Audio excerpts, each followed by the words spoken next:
Imagínate por un momento la oscuridad. No una oscuridad cualquiera, la de una noche sin luna en el campo, sino la que se siente, la que presiona, la que te susurra miedos al oído. La que se cuela por las rendijas de tu vida cuando te sientes más vulnerable. Imagina eso, esa fuerza sutil o a veces brutal que busca tu tropiezo, tu caída, tu desesperanza. Ahora, piensa en cómo se lucha contra eso. ¿Qué armas crees que se necesitan? Quizás imagines rituales antiguos, palabras en lenguas olvidadas que resuenan en espacios sagrados. Tal vez visualices una batalla épica, una confrontación directa y aterradora, con efectos especiales dignos de Hollywood, voces distorsionadas, objetos que vuelan, una lucha agotadora entre el bien y el mal que deja cicatrices profundas. Esa es la imagen que a menudo tenemos, ¿verdad? Una pelea contra un enemigo poderoso que requiere de un arsenal igual de impresionante, de expertos entrenados, de héroes dispuestos a arriesgarlo todo en un enfrentamiento final, cara a cara, contra la encarnación misma de la maldad.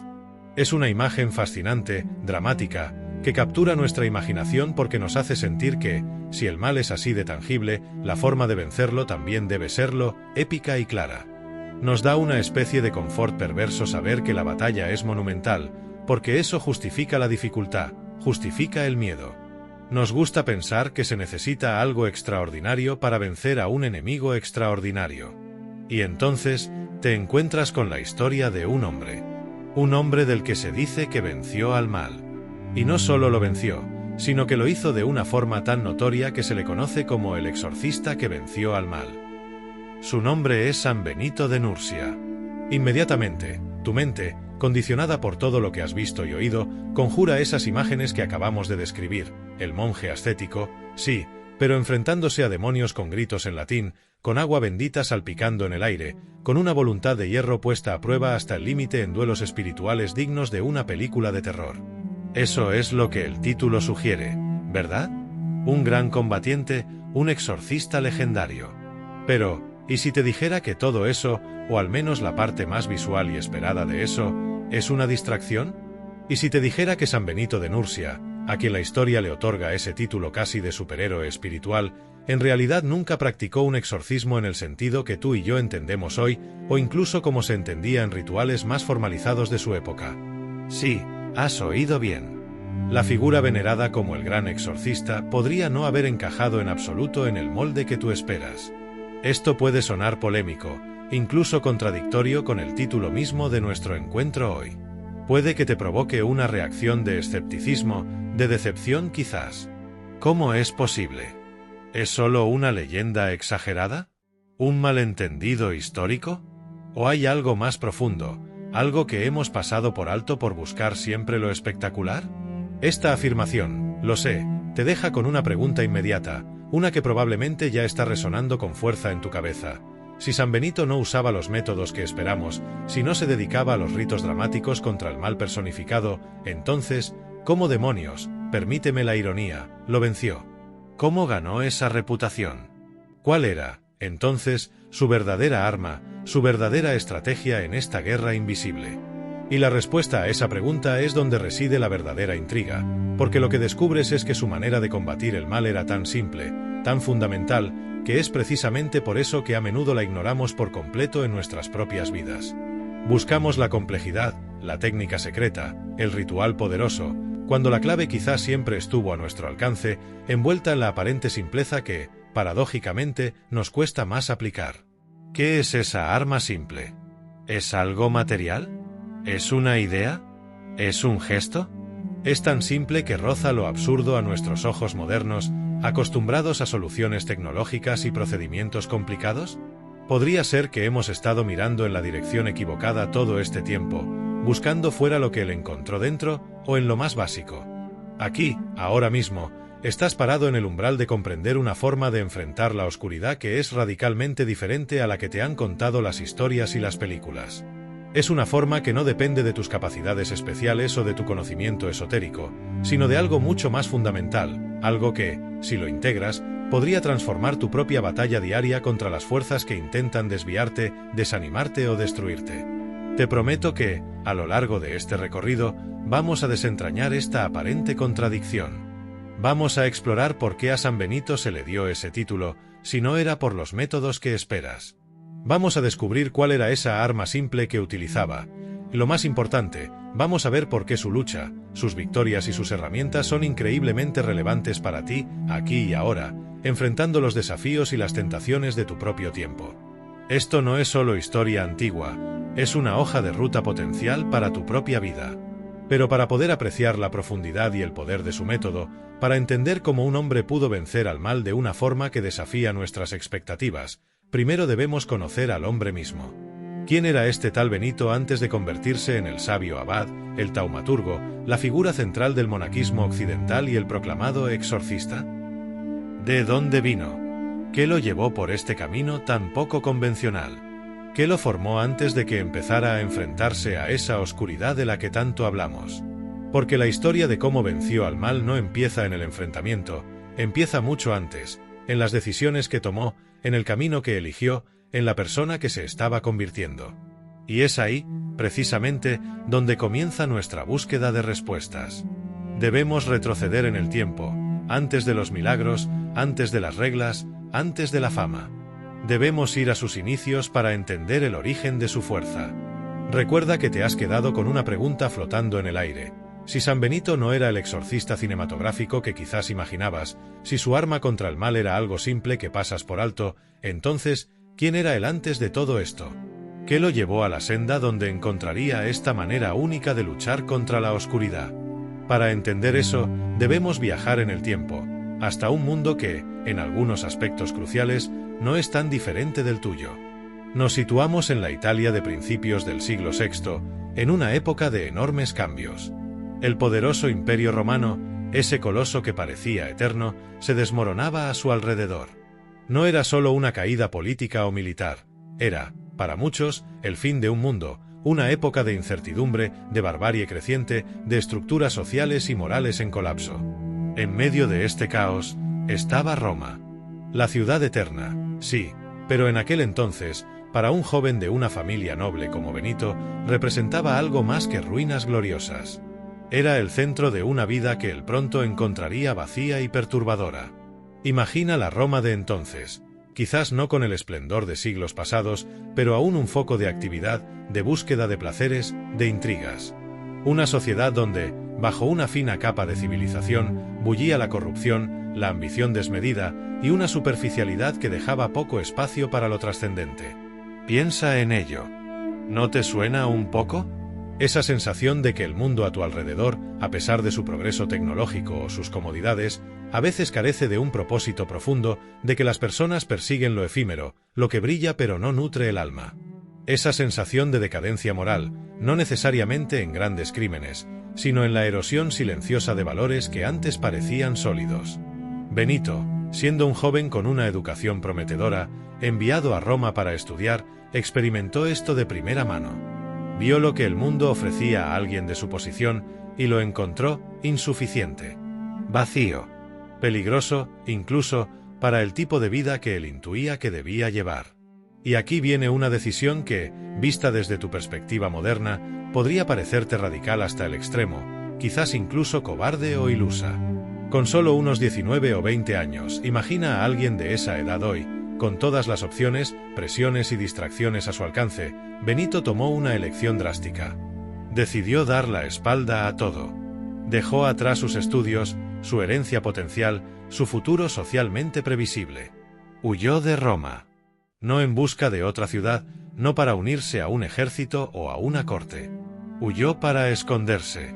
Imagina la audacia de esa decisión. La soledad del camino. Dejar atrás a su familia, a sus amigos, a todo lo que conocía. ¿Qué te impulsaría a hacer algo así? ¿Qué desilusión sería tan profunda, qué anhelo tan poderoso, para que renunciaras a la comodidad, a la seguridad, a las expectativas de todos los demás? ¿Era idealismo puro? ¿O una necesidad desesperada de encontrar autenticidad en un mundo que sentía falso? Podrías pensar que era escapismo, que simplemente no pudo con la vida real, que buscaba un refugio fácil. Pero lo que encontró, te aseguro, estaba muy lejos de ser fácil. Se retiró a un lugar llamado Subiaco, una región montañosa al este de Roma. Y allí, su refugio fue una cueva. No una casa acogedora en el campo, sino una gruta escarpada, solitaria, un lugar que te despoja de todo. En esa cueva, Benito no encontró paz instantánea ni una iluminación repentina. Encontró silencio, sí. Pero en el silencio exterior, comenzó a oír, por primera vez de verdad, el ruido ensordecedor de su propio interior y las voces que intentaban aprovechar esa vulnerabilidad. Aquí, en la soledad extrema, lejos de las distracciones de Roma, se encontró cara a cara con el primer tipo de mal que tuvo que combatir. No era un demonio con cuernos apareciéndosele, aún no, al menos en la forma que quizás esperas. Era un mal mucho más insidioso, más íntimo, el mal que reside en las propias tentaciones, en los propios deseos desordenados, en la propia debilidad humana. La tentación más famosa que enfrentó allí, y que se narra en su historia, fue la de la carne.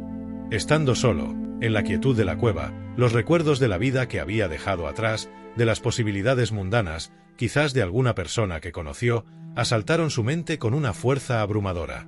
Una tentación tan vívida y persistente que casi lo hizo abandonar su retiro y volver a la seguridad, o quizás la distracción, del mundo del que había huido. ¿Puedes relacionarte con eso?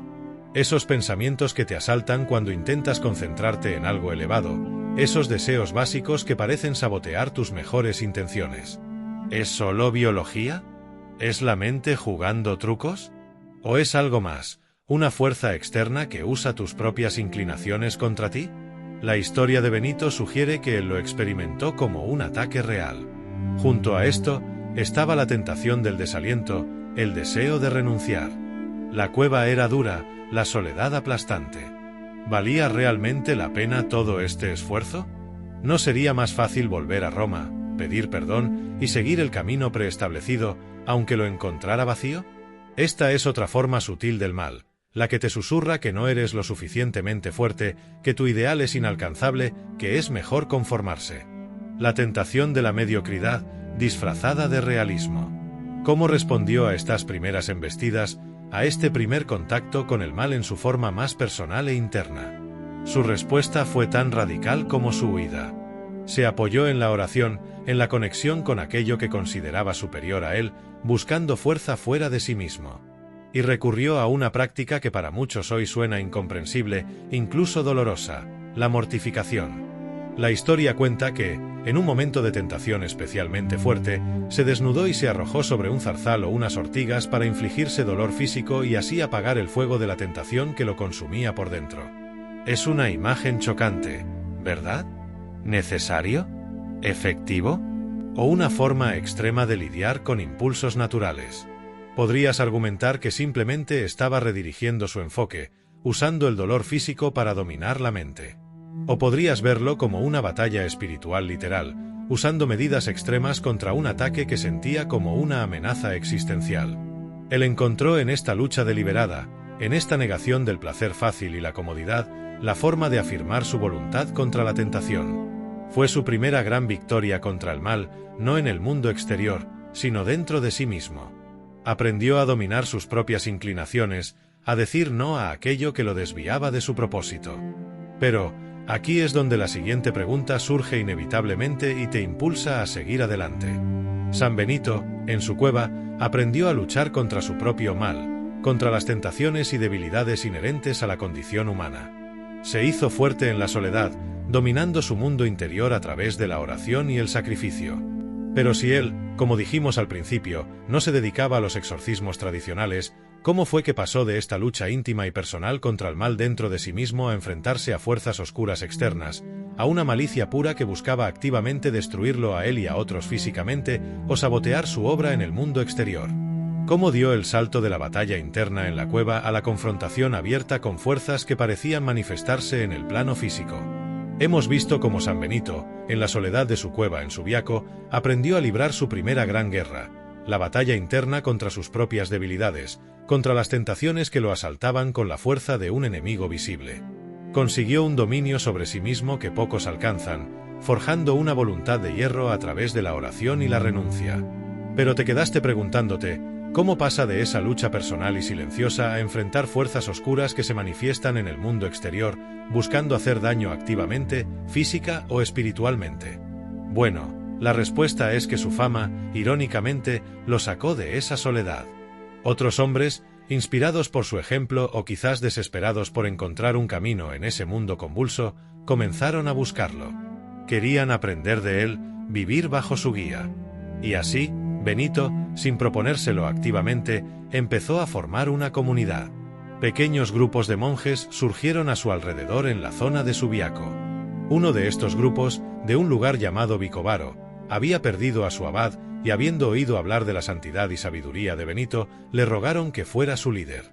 Él se mostró reacio. Quizás ya intuía que liderar a otros es una batalla diferente a la de gobernarse a uno mismo. Sabía que sus métodos, su rigor, su visión espiritual profunda, chocarían con la complacencia o los hábitos establecidos de otros. Advirtió a esos monjes que no podrían soportar su forma de vida, que no les gustaría. Pero ellos insistieron. Y Benito, conmovido o quizás viendo en ello una llamada, aceptó. Y justo como él temía, surgió el conflicto. Estos monjes de Vicovaro, acostumbrados a una vida más relajada, quizás más tibia en su fe o simplemente reacios al cambio, pronto se resintieron del liderazgo de Benito. Su disciplina, su insistencia en un camino más ascético y devoto, se convirtió en una represión para ellos. Sentían que los juzgaba, que exigía demasiado. La admiración inicial se transformó en envidia, y la envidia, como sabes, es una puerta abierta a algo mucho más oscuro. Aquí el mal no llegó en forma de una figura demoníaca con cuernos y cola. Llegó a través de la debilidad humana, de la resistencia al bien, del resentimiento transformado en odio. El mal se manifestó a través de las acciones de hombres que habían prometido seguir un camino espiritual, pero que dejaron que la mezquindad y el rencor envenenaran sus corazones. Llegaron a un punto en que ya no soportaban su presencia. No querían ser mejores, querían que él dejara de ser un recordatorio de su propia falta de compromiso. Y así, concibieron un plan terrible. Un plan que te muestra que el mal no solo tienta la mente o el espíritu. A veces, busca la destrucción física, la eliminación de quien considera una amenaza. Decidieron envenenarlo. Durante una comida, como si nada, los monjes conspiradores le ofrecieron una copa de vino. Una copa que, para cualquiera que la viera, parecía inofensiva, quizás incluso una muestra de bienvenida o reconciliación. Pero esa copa contenía veneno. Imagina ese momento. La tensión bajo la superficie, la sonrisa forzada de quienes la ofrecían, la inocencia, o aparente inocencia, del gesto cotidiano. ¿Cómo lo supo Benito? La historia no siempre detalla estos puntos cruciales de una forma que satisfaga nuestra lógica moderna. ¿Tuvo una visión? ¿Sintió una inquietud sobrenatural? ¿Leyó algo en los rostros o en el ambiente que le hizo sospechar? Las narraciones a menudo simplemente afirman que se dio cuenta. Y esa es la primera capa de misterio aquí, cómo discernió la presencia del mal oculto en un acto aparentemente simple. Lo que sí sabemos es su reacción. No armó un escándalo. No gritó acusaciones. No huyó. Lo que hizo fue algo que, visto desde fuera, podría parecer un gesto piadoso común. Elevó la copa y antes de beber, hizo sobre ella la señal de la cruz. Piensa en la simplicidad de ese gesto. La señal de la cruz. Es algo que quizás has visto 1.000.000 de veces. La hacen creyentes al pasar por una iglesia, al iniciar una oración, en momentos de dificultad o gratitud. Un cruce rápido de la mano sobre el pecho. ¿Qué poder real podría residir en algo tan habitual, tan poco espectacular? A ojos escépticos, es solo un símbolo, un movimiento. ¿Puede un simple gesto físico tener algún efecto en la realidad material o en la malicia oculta en un veneno? Pero aquí, en la historia de San Benito, la señal de la cruz no fue un mero ritual vacío. Fue un acto cargado de fe, de autoridad espiritual, de una conexión profunda con la fuerza que él consideraba la máxima oposición al mal. Fue, en cierto modo, su primer grito en esta nueva fase de su lucha, no un grito audible de la garganta, sino una manifestación silenciosa, pero contundente, de poder espiritual contra una intención maligna muy real. Fue poner la firma de lo sagrado, de lo opuesto al veneno en todos los sentidos, sobre aquello que buscaba destruirlo. Y entonces, ocurrió el evento que cimentó esta historia y se convirtió en un pilar de su leyenda. Justo en el instante en que San Benito terminó de hacer la señal de la cruz sobre la copa, antes de que sus labios la tocaran, el cristal se hizo añicos. Estalló. El vino envenenado se derramó, su contenido letal esparciéndose inofensivamente en el suelo o la mesa. Los monjes conspiradores, petrificados, vieron su plan frustrado de la manera más dramática e innegable posible. Ahí tienes, querido amigo, una pista clara, un primer indicio de cómo San Benito comenzó a vencer al mal manifestado externamente. Tienes la cruz, ese símbolo simple y universal, y tienes una manifestación inequívoca de poder contra una intención maligna mortal, un evento físico y sorprendente que podríamos interpretar como una especie de grito silencioso de la realidad espiritual contra el veneno físico y moral. Este evento, más que 1000 discursos, te muestra que su lucha no era solo interna. El mal se le presentaba, de forma concreta y peligrosa, a través de las acciones de otros. Y su respuesta involucró algo tan accesible como la señal de la cruz, resultando en un efecto dramático que salvó su vida. Pero esto, inevitablemente, te lleva a hacerte una serie de preguntas que son cruciales. ¿Fue realmente un milagro? ¿Un acto de intervención divina directa como respuesta a su fe y al poder de la cruz? ¿O podría haber una explicación natural, quizás un defecto en la copa, magnificado por la tensión del momento, interpretado luego como sobrenatural? ¿Y si fue un milagro, fue solo suerte que ocurriera en ese instante preciso?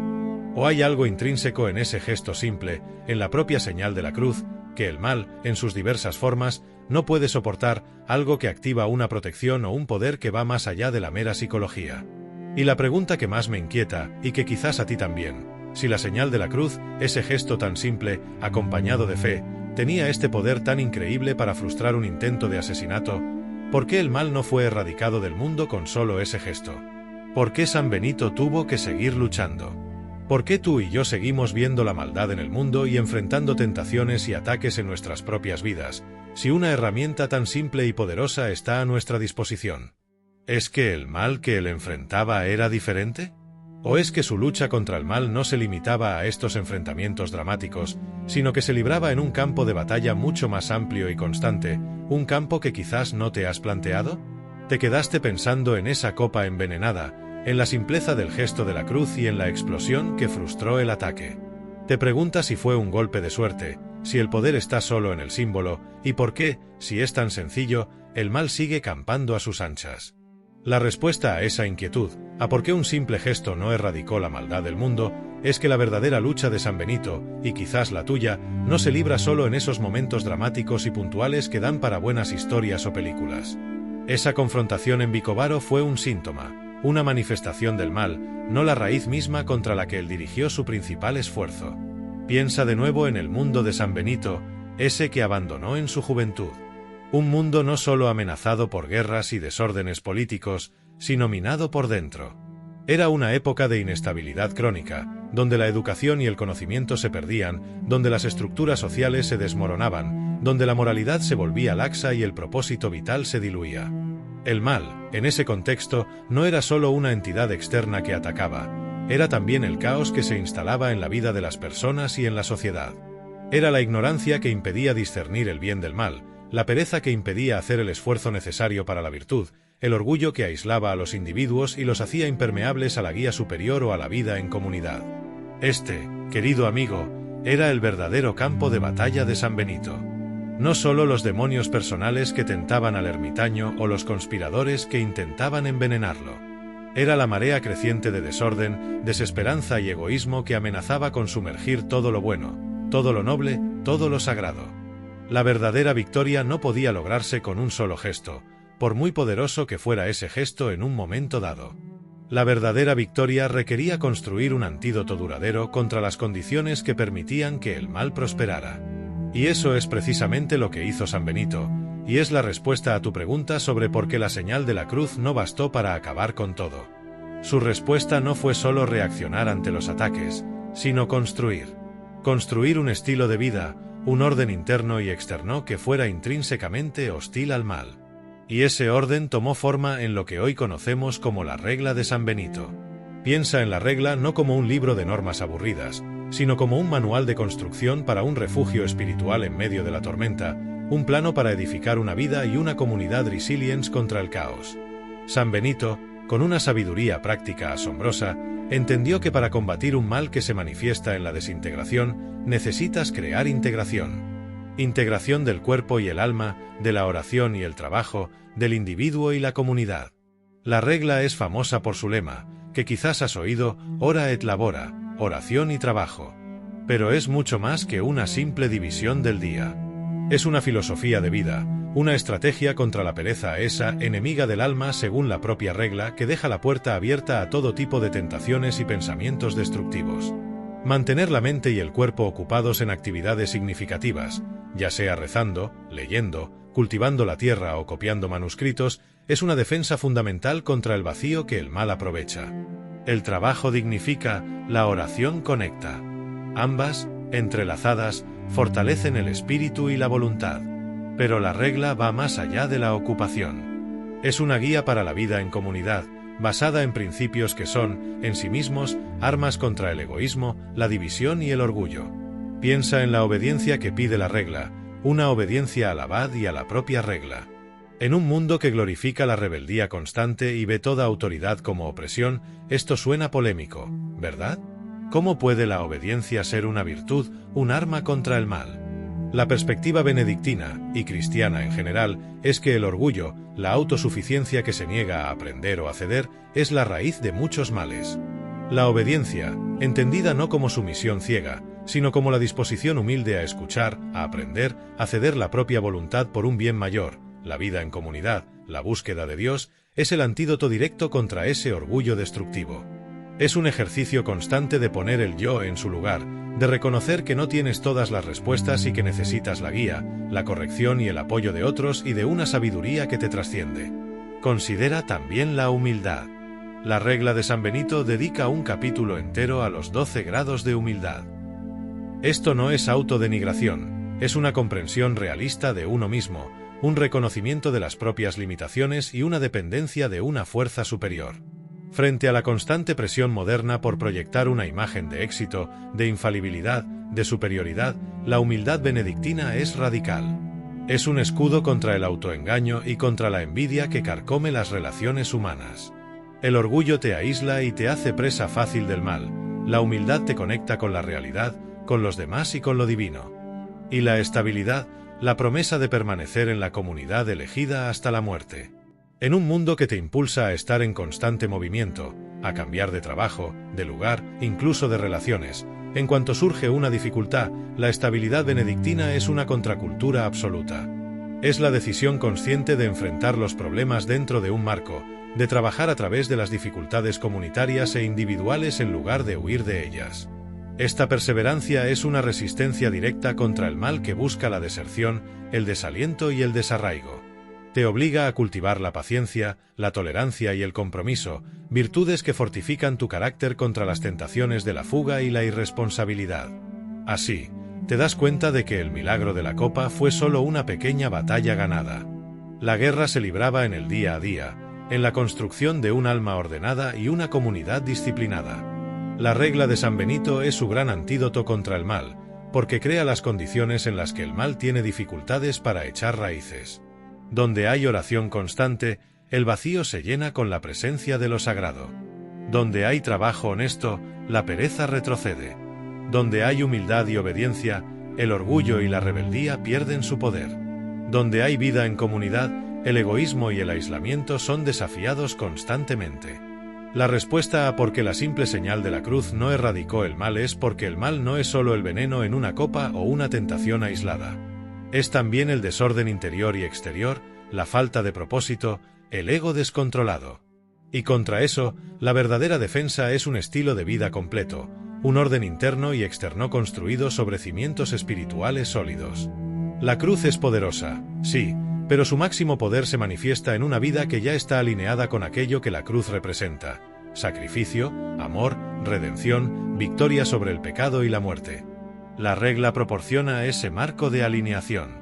Pero, incluso dentro de esta estructura cuidadosamente construida, dentro de este refugio de orden y oración, el mal seguía intentando colarse, a veces de las maneras más perturbadoras y personales.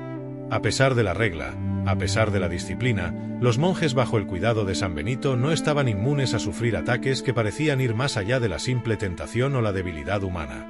¿Cómo lidiaba San Benito cuando el mal parecía manifestarse de forma más directa, afectando a sus monjes con inquietudes, obsesiones o incluso lo que parecían ser posesiones o vejaciones. Ahí sí recurría a esos exorcismos más directos y confrontativos que esperabas ver desde el principio. ¿Qué hacía cuando la regla y la vida ordenada no parecían ser suficientes para un alma atormentada por una fuerza oscura que actuaba desde fuera? Hemos visto cómo San Benito encontró en la regla y en la vida ordenada una forma profunda y constante de combatir el mal, ese que se infiltra en el caos, la pereza, el orgullo y la falta de propósito. Entendiste que la gran batalla no es solo en momentos puntuales, sino en la construcción diaria de una vida alineada con el bien. Pero te quedaste preguntando, ¿qué pasaba cuando el mal no se manifestaba como una simple tentación o la resistencia al orden, sino como una presencia inquietante, una fuerza que parecía atacar directamente a las personas dentro incluso de ese refugio que él había construido? Cuando el problema no era la debilidad del monje, sino lo que parecía ser una influencia o posesión externa. Ahí sí, ¿usaba Benito ese tipo de intervención directa y dramática que quizás esperabas ver desde el principio? La respuesta es sí. Y las historias son fascinantes y, para algunos, quizás perturbadoras. Porque incluso dentro de los muros del monasterio, ese bastión de oración y trabajo, el mal seguía buscando una rendija por la que colarse, un alma vulnerable a la que acosar. Y San Benito, el abad, el pastor de esas almas, tuvo que enfrentarse a esas manifestaciones de una forma mucho más personal y confrontativa que simplemente indicando la aplicación de la regla. Hay varios relatos, recogidos por San Gregorio Magno, que ilustran esto. Permíteme contarte uno que te muestra la sutileza con la que el mal puede atacar, incluso en un lugar sagrado. Había un joven monje en uno de los monasterios de Benito que sufría una inquietud extraña y persistente. Cuando los demás monjes se reunían en la capilla para el oficio divino, para la oración comunitaria que es el corazón de la vida benedictina, este monje sentía una fuerza invisible que lo arrastraba hacia afuera. No era que él no quisiera rezar, lo intentaba, pero algo dentro o a su alrededor se resistía violentamente, obligándolo a salir, a vagar sin rumbo mientras sus hermanos oraban. Piensa en la frustración de ese monje. Querer conectarte con lo trascendente, querer formar parte de la oración comunitaria, pero sentirte bloqueado, físicamente incapaz de permanecer allí. ¿Qué es esa fuerza que te saca de tus propósitos más elevados? ¿Es simple distracción, falta de disciplina? ¿Es ansiedad, una incapacidad psicológica para estar quieto o en grupo? ¿O es algo más, una oposición activa a tu deseo de buscar lo sagrado? En la visión de aquella época, y en la experiencia del monje y de San Benito, esto no era solo un problema de concentración o de salud mental. Se percibía como una vexación, un acoso directo de una fuerza maligna que no soportaba la oración y buscaba aislar al individuo de la comunidad y de Dios. Los monjes intentaron ayudarlo, quizás con consejos, recordándole la regla. Pero nada funcionaba. La fuerza persistía, arrastrando al pobre monje fuera de la capilla una y otra vez. Finalmente, llevaron el problema ante San Benito. Y aquí es donde ves esa confrontación directa que quizás esperabas. San Benito, observando al monje y discerniendo la naturaleza del problema, lo que él percibía como la influencia de un espíritu maligno, no inició un ritual complicado. No recitó largas fórmulas en latín, o al menos, la historia no enfatiza eso como el elemento clave. Lo que hizo fue usar el poder de su autoridad espiritual y una orden firme. La historia cuenta que San Benito simplemente le ordenó al espíritu maligno que dejara de molestar al monje. Utilizó palabras de mando, quizás una frase similar a la famosa Vade retro, Satana. Retírate, Satanás, o vete de aquí, espíritu maligno.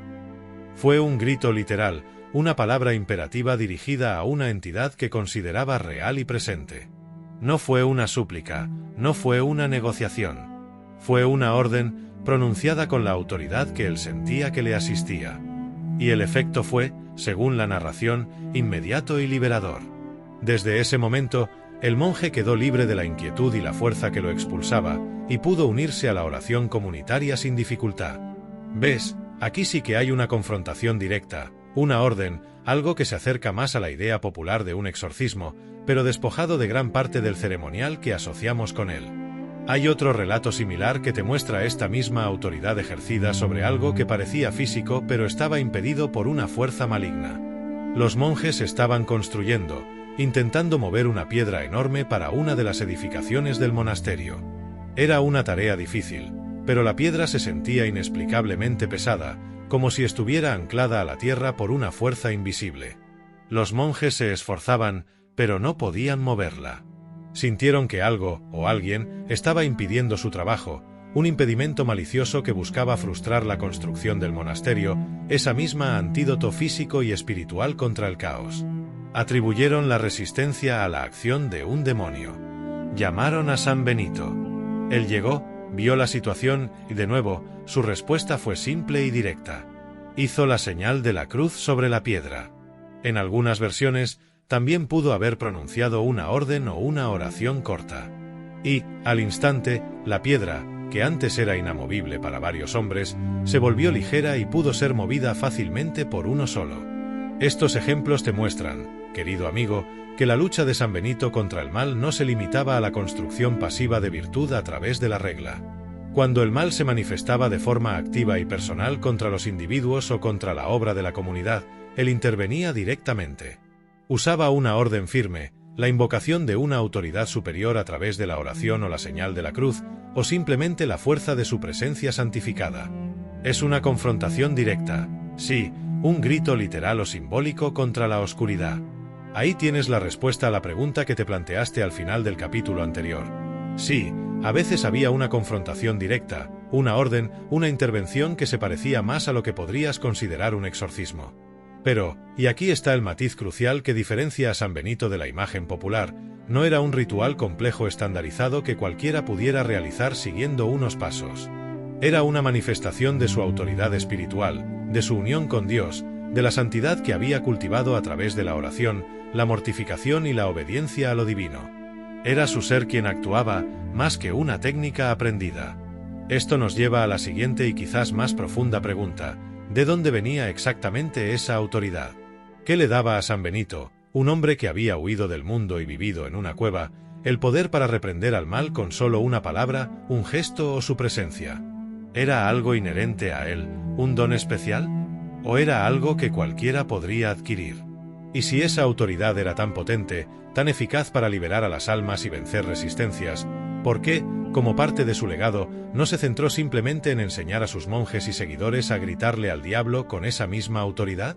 ¿Por qué, en cambio, legó, o al menos se asocia fuertemente con su legado, algo tan material y simbólico como una medalla que lleva su nombre y una inscripción? ¿Qué poder hay en ese objeto, y cómo se compara con el poder de su palabra y su gesto directos?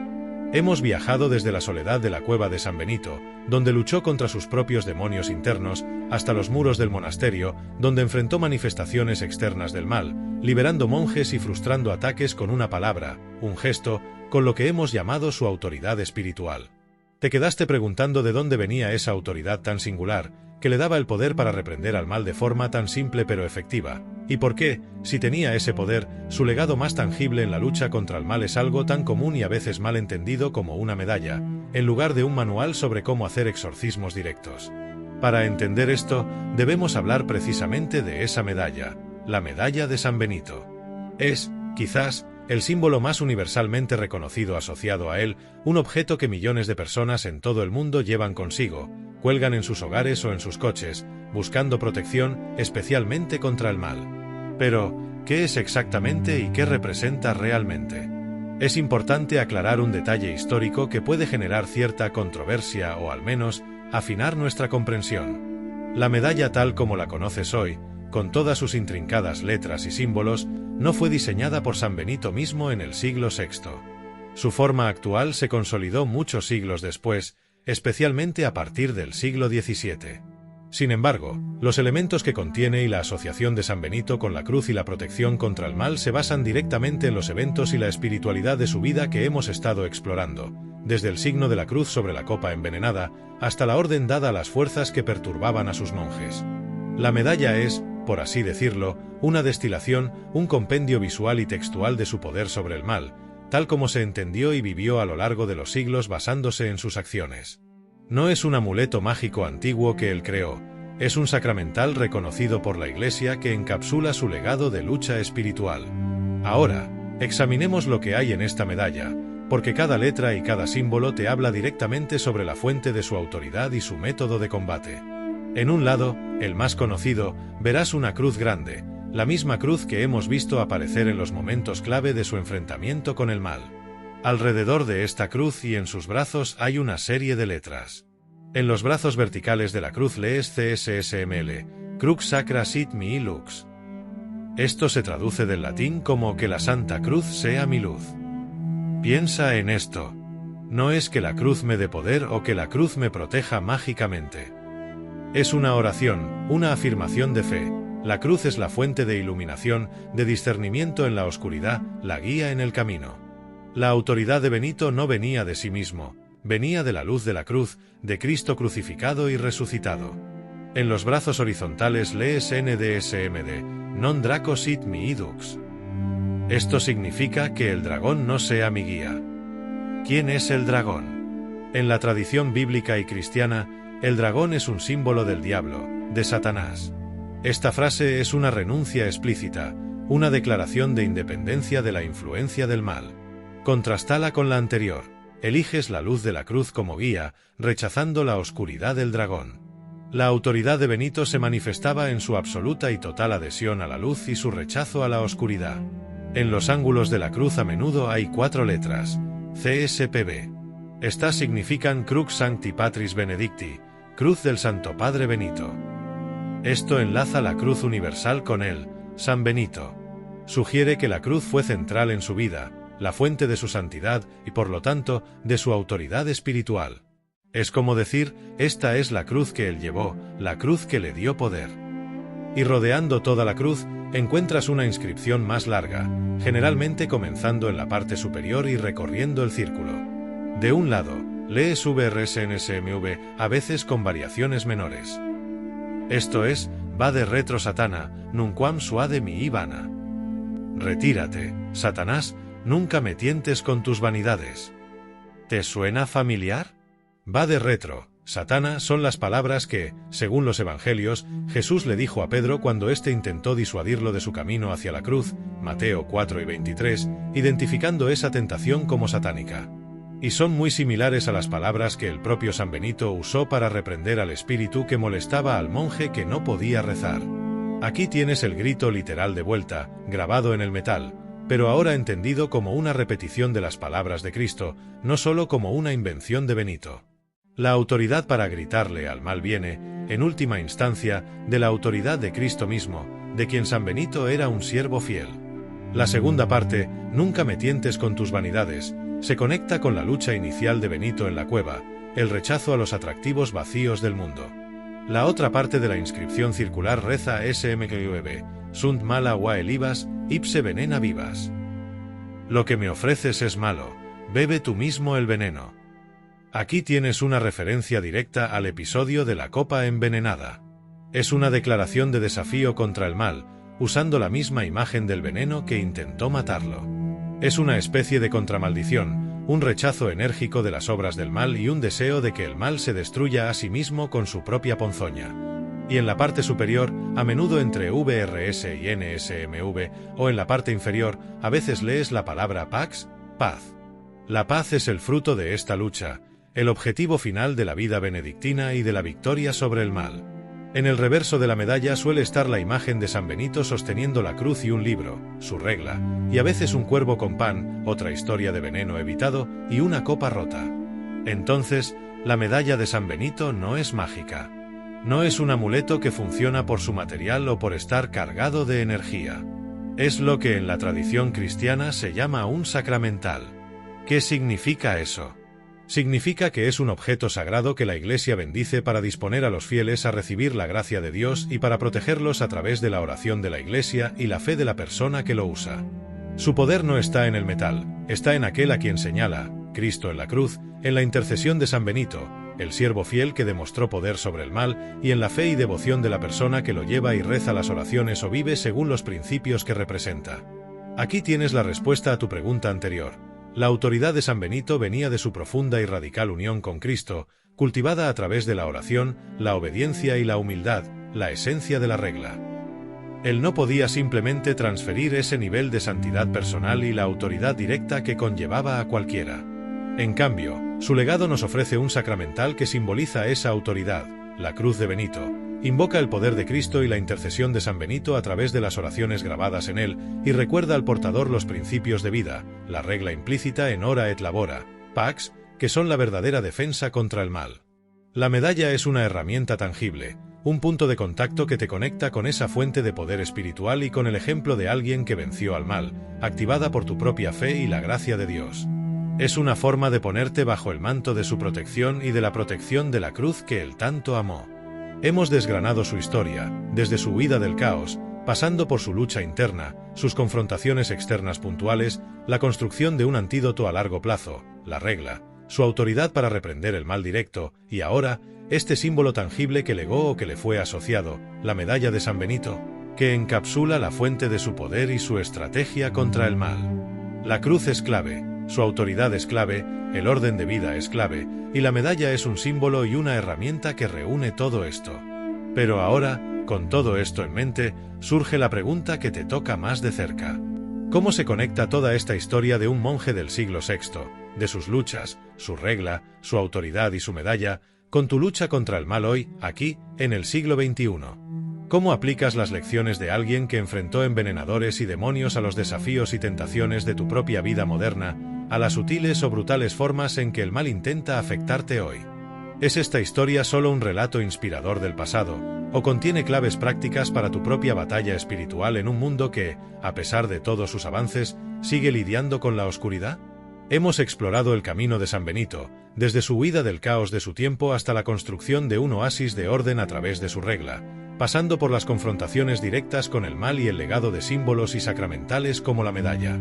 Hemos entendido que su autoridad provenía de su profunda unión con una fuente de poder superior, simbolizada en la cruz. Te quedaste pensando, con razón, como toda esta historia de un monje del siglo VI, con sus métodos que a veces parecen tan ajenos a nuestra realidad, puede tener alguna relevancia práctica para ti, aquí, en el siglo XXI. ¿Es solo una pieza interesante de historia espiritual, o hay algo más?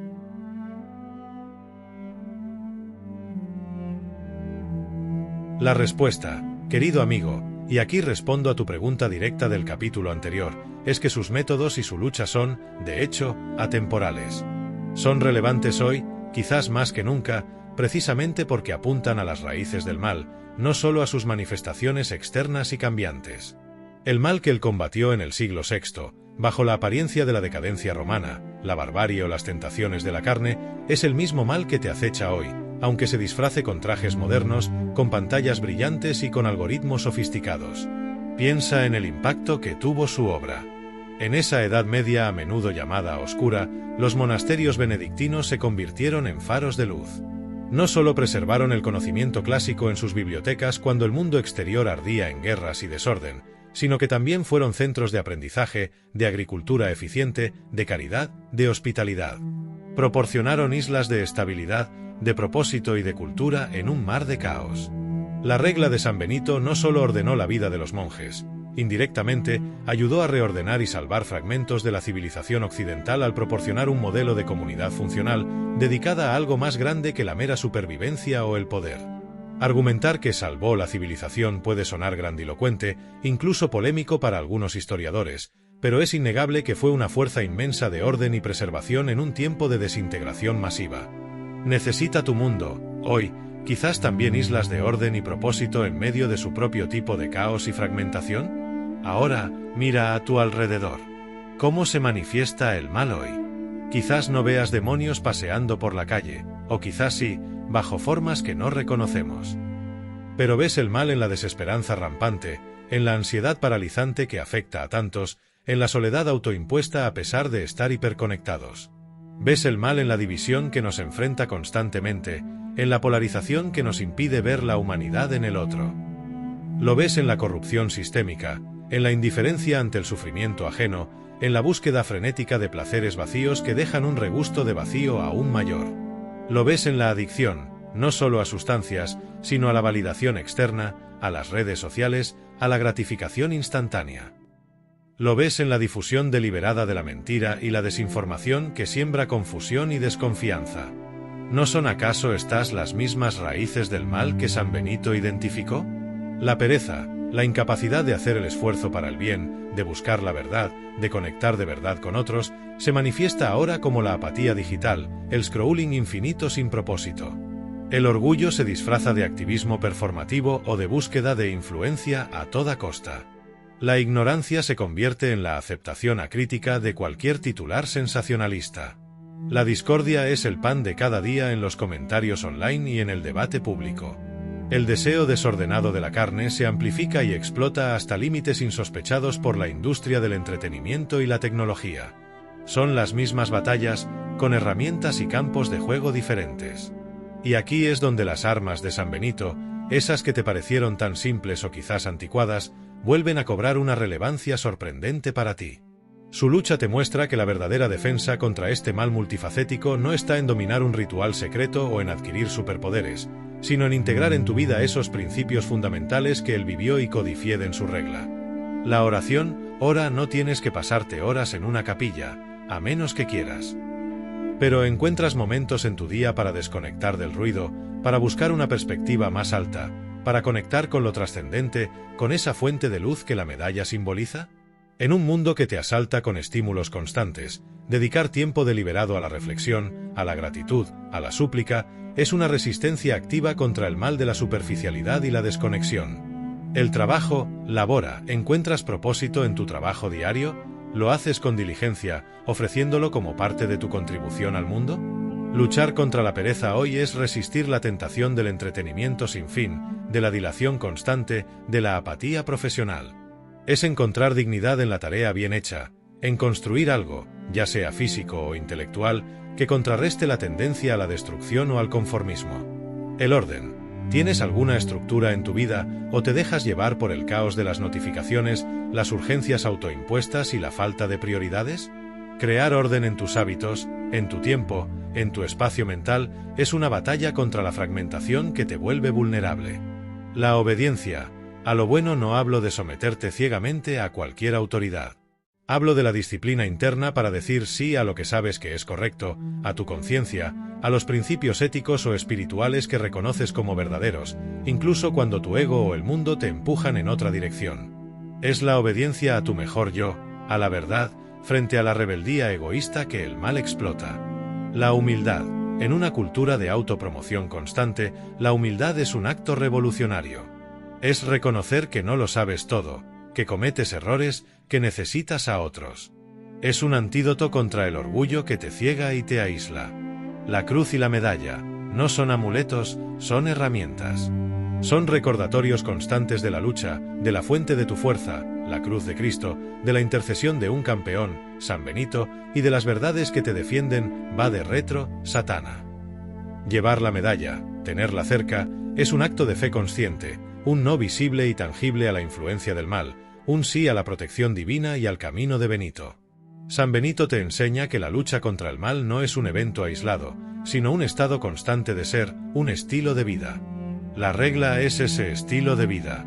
Sus armas son las virtudes cardinales y teologales puestas en práctica, el orden, la oración, el trabajo con propósito. Son herramientas para edificar tu fortaleza interior y la de tu comunidad, haciendo que tu vida sea un lugar menos acogedor para la oscuridad. Pero, a pesar de toda esta sabiduría práctica y atemporal, no podemos ignorar completamente las historias que hicieron a San Benito famoso como el exorcista. Hemos hablado de la regla como el antídoto principal, del orden como defensa, de la oración y el trabajo como armas fundamentales. Pero, ¿qué hay de la copa envenenada que estalló, de la piedra que se movió con una señal, del monje que fue liberado con una simple orden? ¿Eran esas historias solo metáforas potentes, exageraciones medievales diseñadas para ilustrar verdades espirituales sobre el poder de la fe?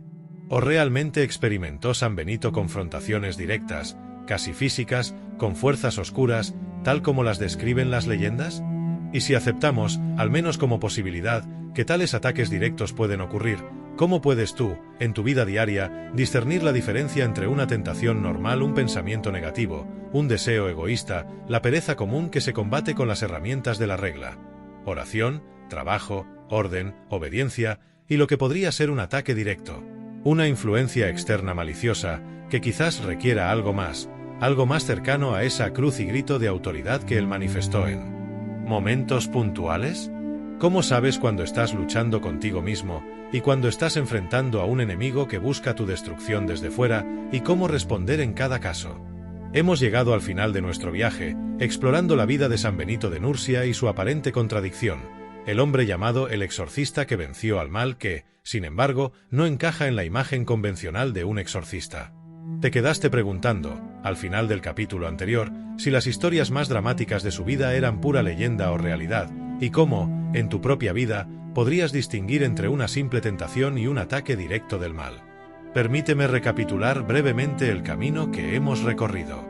Empezamos con esa declaración provocadora que desafiaba tus expectativas. Vimos a Benito huir del caos decadente de su tiempo, encontrando en la soledad su primera batalla contra el mal, la lucha interna contra la tentación y la debilidad.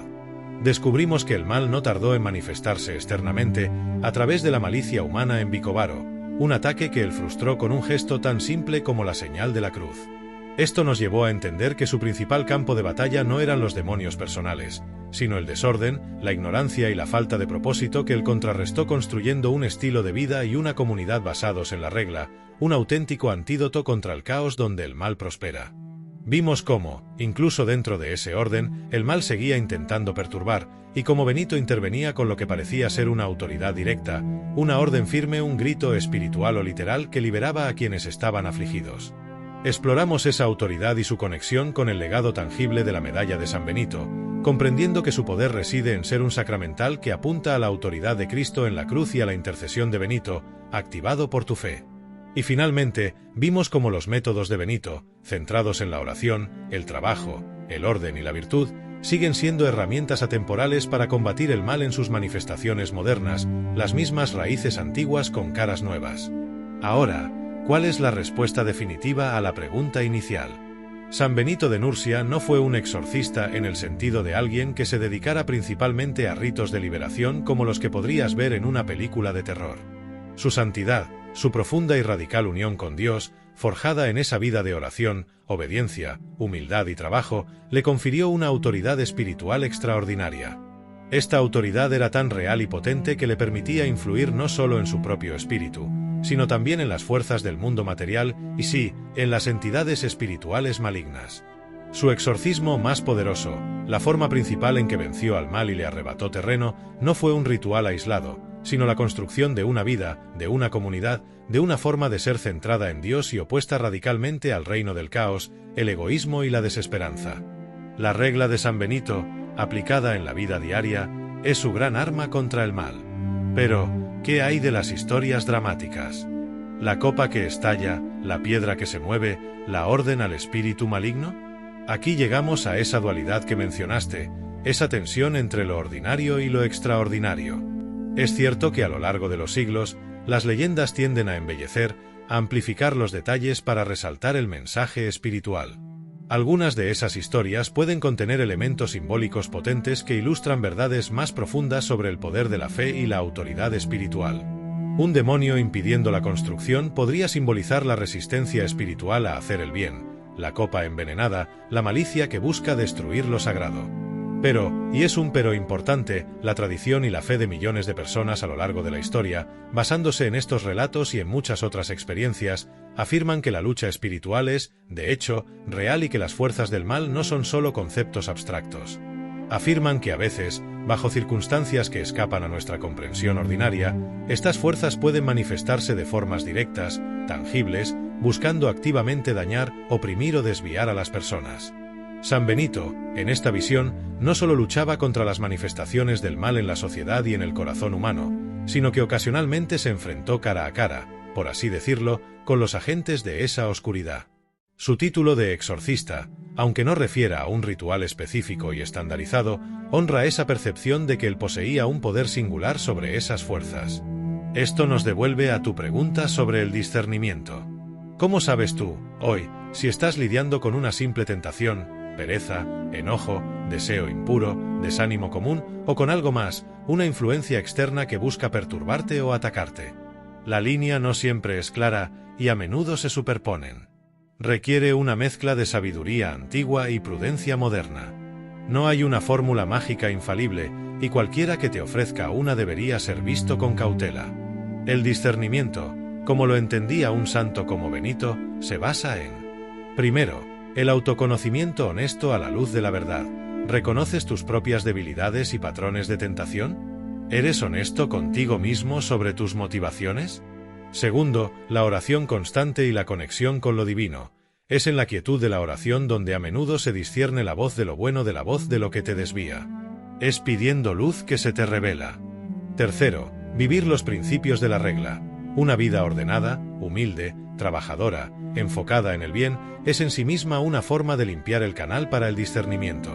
Cuando eliminas el ruido de la pereza y el orgullo, otras influencias se vuelven más evidentes, tanto las buenas como las malas. Cuarto, buscar consejo sabio. Benito tenía la autoridad, pero sus monjes se acercaban a él. Buscar la guía de personas de fe probada, de consejeros espirituales prudentes, e incluso, cuando hay dudas sobre la salud mental o física, de profesionales cualificados, médicos, terapeutas, es un acto de humildad y sabiduría. No todo lo que parece un ataque espiritual lo es, a veces es una condición que requiere otro tipo de ayuda. Y finalmente, la fe y el uso de los sacramentales. La fe es el ojo que ve en la oscuridad espiritual. Y herramientas como la medalla de San Benito, usadas con fe y comprensión de lo que representan, la protección de la cruz, la intercesión del santo, son recordatorios tangibles de que no estás solo en esta lucha, de que hay una fuerza mayor a tu disposición para resistir el mal, sea cual sea su origen inmediato. En última instancia, el legado de San Benito te ofrece una poderosa verdad, la verdadera batalla contra el mal, el verdadero exorcismo que tiene el poder de transformar tu vida y, por extensión, el mundo que te rodea, no comienza con ritos complejos sobre otros. Comienza en el corazón, en la decisión radical y diaria de ordenar tu propia vida hacia el bien, de rechazar el caos, la pereza, el orgullo y la desesperanza, de decir retírate a las vanidades y tentaciones que buscan desviarte. La cruz no es solo un símbolo en una medalla o un gesto en una historia, es el camino. El grito no es solo una orden a un espíritu maligno, es la afirmación de tu voluntad alineada con el bien supremo, la renuncia activa a todo lo que es malo. San Benito de Nursia te muestra que la victoria sobre el mal no es un destino, sino un viaje. Un viaje de construcción interior y exterior, sostenido por la fe, la oración, el trabajo con propósito y la humildad. Es un viaje donde las herramientas son simples, pero su aplicación requiere toda tu vida. Y en ese viaje, a través de su ejemplo y su legado, te recuerda que, sin importar cuán sutil o dramáticamente el mal se manifieste, tienes acceso a la luz y a la autoridad que él personificó. La batalla final se gana, paso a paso, en el santuario de tu propio corazón. Hemos dedicado mucho tiempo a explorar la inquietante pregunta de qué, o quién, pudo haber sido el demonio que San Antonio Abad enfrentó en el desierto. Hemos visto las diferentes caras posibles. La entidad sobrenatural, la manifestación psicológica, el símbolo universal del mal, el efecto de la privación extrema, o quizás una mezcla indisoluble de todo ello. La respuesta definitiva sigue siendo esquiva, oculta en las brumas del tiempo, la leyenda y la subjetividad de la experiencia espiritual. Pero, independientemente de la naturaleza exacta de su adversario, hay algo innegable. Algo que ocurrió después de esas batallas épicas, algo que transformó a San Antonio y a través de él al mundo, su legado inesperado. San Antonio no salió de esas pruebas como un hombre roto, aunque se cuenta que en ocasiones fue hallado maltrecho. Salió transformado. Emergido de la fragua del desierto, del enfrentamiento con lo que él percibía como la oscuridad más profunda, había adquirido una sabiduría que no se aprende en ninguna escuela. No era el conocimiento de los libros o las doctrinas, sino la comprensión visceral que nace de haber mirado al abismo, de haber resistido el colapso y de haber encontrado un anclaje firme en medio de la tormenta. Imagina a ese hombre, tú, el que voluntariamente se despojó de todo, que se arrojó a la soledad más absoluta, que parecía haber luchado contra monstruos venidos de otra dimensión o contra los fantasmas más aterradores de su propia mente. Ahora, obsérvalo años después, sentado en silencio o caminando por las arenas, con una paz que antes no tenía, con una claridad en la mirada que solo da la experiencia extrema. Su simple presencia comenzó a irradiar una autoridad única. No la autoridad de un cargo, sino la que confiere haber librado una batalla fundamental del alma y haber salido victorioso. La noticia de este ermitaño que vivía en lo más profundo del desierto, que resistía tentaciones más allá de lo imaginable y que poseía una serenidad imperturbable, empezó a extenderse. En aquella época de búsqueda espiritual intensa, la figura de San Antonio se convirtió en un faro. La gente estaba sedienta de autenticidad, de un ejemplo vivo de fe radical y fuerza interior. Querían entender cómo él había encontrado la paz en medio de la guerra, cómo había enfrentado el mal, fuera cual fuera, y no había sido consumido por él. Y así, de forma inesperada, otros comenzaron a buscarlo. Al principio eran unos pocos, aventurándose en el desierto para hacerle preguntas, pedirle consejo. Luego fueron más. Algunos decidieron quedarse cerca, imitando su estilo de vida ascético, encontrando sus propias cuevas o celdas solitarias. No fundó un monasterio con muros y reglas en el sentido moderno, pero su ejemplo creó una comunidad de buscadores. Otros ermitaños se agruparon informalmente a su alrededor, formando lo que sería el germen, el inicio de facto, del movimiento monástico cristiano. Él era su guía, su abba, padre, el modelo a seguir. Piensa en la magnitud de esto. Un hombre que se retiró completamente del mundo para estar solo, terminó creando, sin proponérselo, una de las instituciones más influyentes en la historia de la cristiandad. Miles de hombres y mujeres a lo largo de los siglos se inspiraron en su ejemplo para dedicar sus vidas a la búsqueda espiritual a través de la soledad, la oración y el despojo. El monacato se extendió desde Egipto a todo el mundo conocido, adaptándose a diferentes culturas, pero siempre llevando la impronta de aquel pionero del desierto. Toda esa tradición, esa búsqueda de la santidad fuera del bullicio del mundo, tiene sus raíces profundas en la arena donde San Antonio luchó contra sus demonios. Y aquí es donde podemos hablar de la verdadera derrota del mal en el sentido más amplio. Quizás la victoria más importante de San Antonio no fue el día en que una luz divina ahuyentó a las bestias, si es que eso ocurrió literalmente. Quizás su mayor triunfo fue la conquista diaria de la duda que le susurraba que volviera, los primeros demonios, del miedo paralizante que inspiraban las visiones, los demonios intensos, del apego a la comodidad que había dejado atrás, del orgullo que podría haber surgido de su fama, de la desesperación que podría haberlo consumido en la soledad. Al vencer estas fuerzas dentro de sí mismo, una y otra vez, a través de décadas de disciplina implacable, demostró que era posible. Mostró un camino para dominar la carne, la mente y el mundo. Se convirtió en un pilar de fe no solo por su batalla legendaria, sino porque su vida encarnaba la posibilidad de una libertad interior radical, una libertad del miedo, de la codicia, de la necesidad de aprobación externa. Su victoria fue la capacidad de vivir en paz y propósito a pesar de, o quizás gracias a, haber enfrentado la oscuridad en su forma más pura, ya fuera externa o interna. Su legado es esa demostración de que el ser humano puede, con esfuerzo y concentración, trascender sus limitaciones y apegos más profundos. Y esto nos lleva a la pregunta final de este capítulo, una pregunta que, para ti, puede ser la más provocadora de todas las que hemos planteado hasta ahora. Hemos pasado horas desgranando la historia, analizando el contexto, explorando las posibles identidades del demonio, debatiendo la naturaleza de la victoria. Pero mira el resultado. Un hombre que transformó su propia vida de forma radical y a través de su ejemplo y autoridad, inspiró a miles, cambió el curso de la historia de la espiritualidad y creó un movimiento que perdura hasta nuestros días. Si la lucha de San Antonio, independientemente de si el demonio era mal puro, una alucinación, un símbolo o un arquetipo, tuvo un impacto tan innegable, tan masivo y tan duradero en la vida de innumerables personas a lo largo de 17 siglos, ¿importa realmente que era el demonio en sí mismo? ¿Es la verdad literal de sus visiones tan crucial como el poderoso y verificable efecto que su historia tuvo y sigue teniendo en el mundo y en ti cuando la escuchas? La leyenda, con su capacidad de inspirar y transformar, ¿tiene un valor que trasciende la necesidad de una explicación única y literal? La respuesta a su pregunta sobre el demonio sigue abierta, pero la pregunta sobre el significado de su lucha quizás ya ha sido respondida por el propio peso de su legado.